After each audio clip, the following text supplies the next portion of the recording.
Hey guys, welcome back to another episode of Kool-Aid Podcast. Today we'll be doing episode 35. Today we'll be reviewing the game today against Victoria Plzen. Let me introduce first my other co-host, Elias and Alvaro. Yo, What's up, guys? So guys, as we mentioned, we got a comfortable victory today. What do you guys think of the game? You want to go first? yeah, I mean, there's not a whole lot to think about. I mean, it's nice to see our backup goalie get a start. Iñaki Peña. I mean, he considered 2 goals, but I mean, I mean, we thought highly of him last season when he faced us from in Galatasaray. He's a nice young goalie, like that does his job to come into this type of games. I know we have mixed feelings about Paulo Torre. I like the goal. I mean, he got the start. And he's got to get minutes under his belt to shine like people expect him to. Varane is a beast. People keep sleeping on him, and he's gonna be a problem. And he's gonna and maybe there's a business that could have happened to us because now he might force Dembele and Rafinha to step it up. We don't want to lose. Um, and with the Kessie injury, I mean, we're lucky that we have the international break with the World Cup coming up, so he can get time to rest. But I mean, that's not looking good. Thankfully, our midfield is one of our strongholds, so Yeah. we're gonna miss Kessie, but we won't miss him as much as if he was a center back. But I mean, yeah, I mean, good one. It was expected. Yeah. No, I actually agree with a lot of your points. I thought today, it was a dominant performance from Barcelona. Barcelona controlled most of the game. We scored a lot of goals. We scored 4 goals.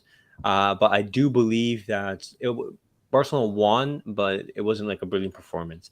I believe sometimes we held the ball and we didn't do much with it. But we showed some good signs of attacking play. But I think we were too weak defensively. We gave Victoria Pilsen too many chances. We defended very poorly. We saw some very bad performances from players such as PK, Bellerin. I have from the whole back line. I think in general, I don't think none of them had particularly spectacular game. I think the best defender so far was Jordi Alba, who was later subbed off. But overall, I think it was a dominant performance. Glad that we got the 3 points, but it wasn't a game that we shied in. Yeah, and this is also a result of the fact that most of our bench was playing. We saw we pretty much nailed the starting lineup aside from the midfield for round. We assumed Dion was gonna get some playtime, but defensively we were right on the nail. Surprisingly, Ter Stegen didn't play, and that's fine. It wasn't an important match. It's good to get Iñaki. It's good to get Iñaki some Yeah, game time. So that was important. Midfield wise, I like Paulo Torre. He shows a lot of promise. It's Barca midfielders, right? We're yeah, always producing quality there. But up top too, like Alvaro mentioned, I loved the performance from Ferran today. 2 goals. It's a good way to keep building up his confidence and the momentum, not only for our league games, but also for the World Cup. hmm And yeah, I think overall the team did okay. Um, I was a little surprised to see that we conceded. I would have rather we not, but it is what it is. Uh, it's like I said, this game was a testament of how our bench plays. And although our bench in theory is good, right now we're using the problem with our team right now is that we're using some of our best bench players as starters, and thus we have to rely on bench players that are literally just bench players. What I mean by that is we have bench players that can be starters, like Ron. We have Dembele, Rafinha. All these people can be starters and they can be benched because we have so much diversity in the team. But most importantly, on defense, we've seen before that we've been using Alonso center back. We've been using PK, and even in important matches, and this shows that Barcelona right now is a few players off from how strong the team can be. And this is common sense, of course, but we see it in games like these. Even in games where it doesn't really matter what the outcome is, but we still want to win, we see the holes in the defense. We see the holes that we saw last season and the season before that. So, am I a little upset that we conceded and that we didn't completely annihilate Victoria Pleasant? Yeah, but at the same time, we got the victory. We gave good game time to a lot of players that don't often get it, and we get to see more of players like Ferran, Paulo Torre, and just we saw some really talented players in the squad today. And I think that's what it's all about when you have games like these. Yeah, it was a game just basically get the 3 points and then leave. Because if we won this game, we would have won. I believe it was 2.8 million euros. And that's money that we need. For example, like we'll take every euro that we can get. And not only that, we got our basically our B team some minutes. The players who haven't been playing regularly, they were able to get some minutes under his belt. Looking at the performances in general, standouts, I would definitely go for Ferran Torres. I think he played a very good game.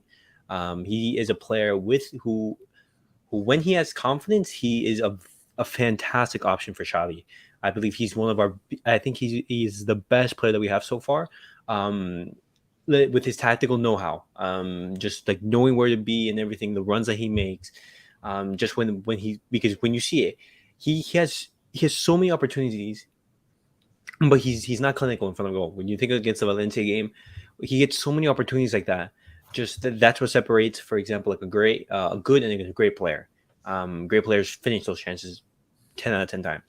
Yeah. I thought Ferran Torres played a very good game. Iñaki Peña, he also like pulled some very clutch saves. Looking at I think Kessie also played a good game until he got injured.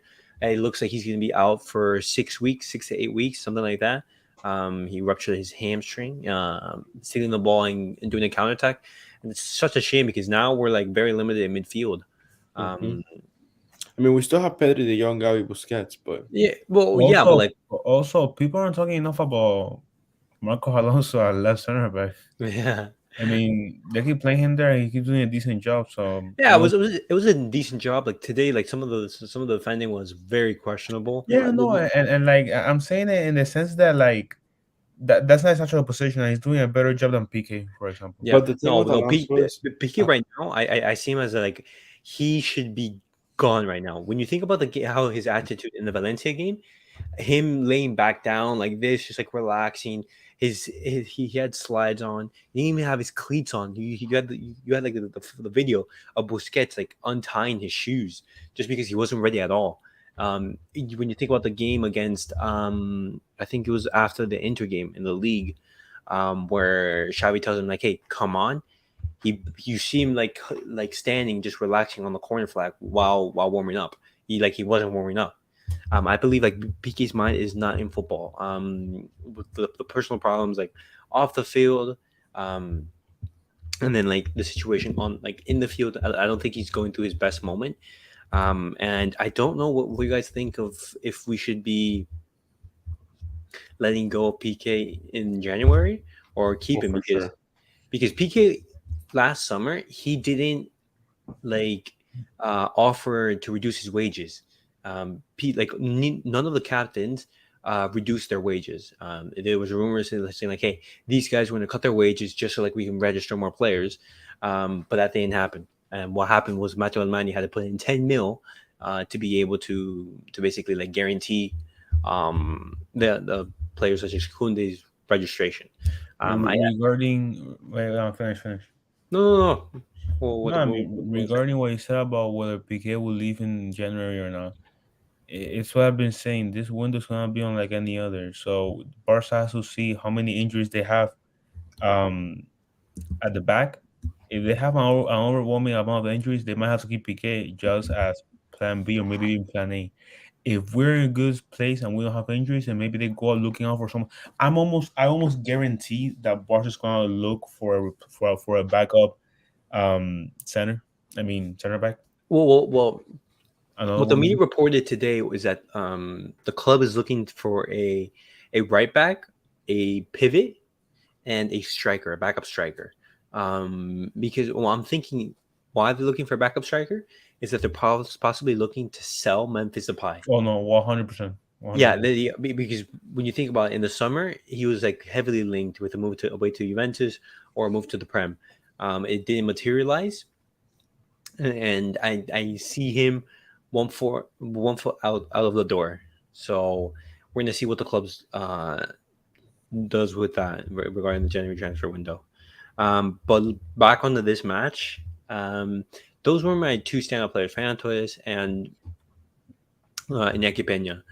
Some players who had mixed performances, I feel, was definitely Ansu Fati and Paulo Torre. I believe Ansu Fati, he had some very good moments as previously, but his finishing wasn't there. I believe he looked kind of lost. He wasn't connected with the game. Even in the first goal where Marcos Alonso scored off the rebound, that was a very poor finish from Ansu Fati. That's not the Ansu Fati that we know. And I believe it's just like, hey, he needs to get more rhythm under his belt. But at the same time, if you're not showing Xavi that you should be starting, why should you be starting? It's like that. You have to take advantage of the opportunities you get. And Pablo Torre, I believe he had some very good moments. He got the goal, which he got injured. It seems that that's just a cramp. But Pablo Torre had very good moments, distributing the ball very well, very attacking, making some runs. But as I feel like what happened with the entire team, he lost way too many balls. He gave away the penalty. He gave away some balls that led to dangerous counters. And I believe that's a lack of match sharpness. But everyone else, I believe, had a decent game. I wouldn't say much about that. Rafinha, it just shows that like, he's better off on the right and cutting inside rather than going on and just like making the run on the outside. He basically got the assist like that. But it's very exciting for this team. For sure. And like I said, we saw some promise today, and we saw some things we don't like. Going back to the original question of what do we do with Piqué, I would let go of him, and I would try signing a center back in this window. Anyone is better than Piqué currently. We're not really linked to any major defenders right now, but I will be on the market on the lookout for someone like, I know this might be a little different, but Screenar. I know he's been linked Oh, to PSG. PSG. Maybe he could be something worth looking into. But, We well, could, but that's big money, and that that would be like 30-40 million because like he would be free in the summer. yeah, right. But if you also no, but if he's in the summer, some teams like PSG is gonna get him. They'll just give him better wages. What I'm saying is, if we make a move like that and we offload someone like Depay or PK or someone like that, then Yeah. No, yeah, we need free the wages, but I doubt PK would want to leave. I the way PK is going to end his career, how he's going to be viewed, is how he manages these last couple of months. Because I already feel like PK's legacy has been tainted. Because we keep forgetting how vital he was in that Pep Guardiola scheme in his early years at Barcelona. He's a Barca legend, and I don't like that PK's level has dropped so significantly, and he's tarnishing his image. He should be gone like after the 8-2. Even the game against Anfield, like these are situations where you just need to say, "Hey, I'm not at the level required to stay at Barcelona. I have to move on." I don't think he has. I think that his ego is so high. He still believes, and you can tell that his ego is a problem because you can tell people are running my fire a problem with PK. And I feel like I don't know. I'm so glad you mentioned that because in the summer, he I think believe he told the president or I believe I don't remember who, but he said, "Bring the best center back in the world, and I assure you that I will still be starting ahead of him." yeah, and PK said that. I'm like, dude, um, he's never sure. been that guy. To begin with, he's never been that guy. No. When he said that, I'm like, dude, all right, bet, prove me wrong. He hasn't done shit, and trust me, he's gotten chances. Who has been healthy all season for Barca at the back? Garcia. Who else? He's started in one of our most important games of the season, if not the most important, And he in the did game shit. against Inter, and he produced two massive mistakes that There you basically go. cost us the qualification. There you go. He's not at the level required. Um, but as much as you should continue talking on PK, Alex and Alvaro, who were your man of the matches, or like who were your standout players on this game, on today's game? Well, yeah, we've said it, but for me, my man of the match would have to be Ferran Torres. And another performance worth mentioning would, I say Pablo Torre. He surprised me a little bit. No, yeah, he did show good signs. Just I feel like he lost way too many balls. I feel the team in general lost way too many balls. I'll Uh, say I'll say Ferran. He keeps showing people in meaningless or meaningful games. He keeps showing people that he's plays 100%, and mm, he's getting shit going. So I'm happy for him.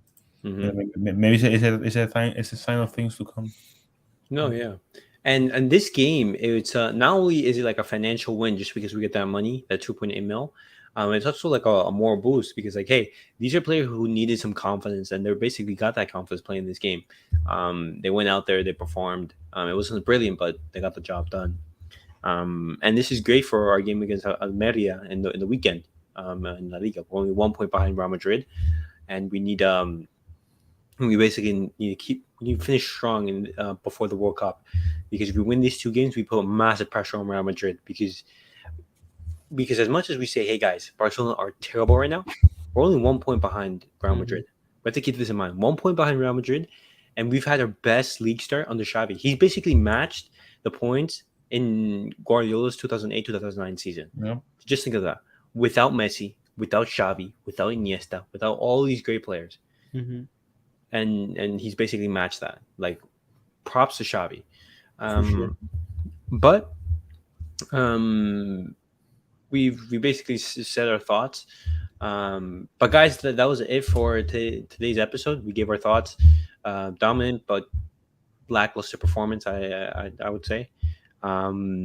As always, I post a link on Twitter. If any of you guys want to join and add to this discussion, you're always welcome to. Just click on the link at Kool-Aid Podcast 10. And as always, like, subscribe, and comment. We'll see you guys all on the next episode. Take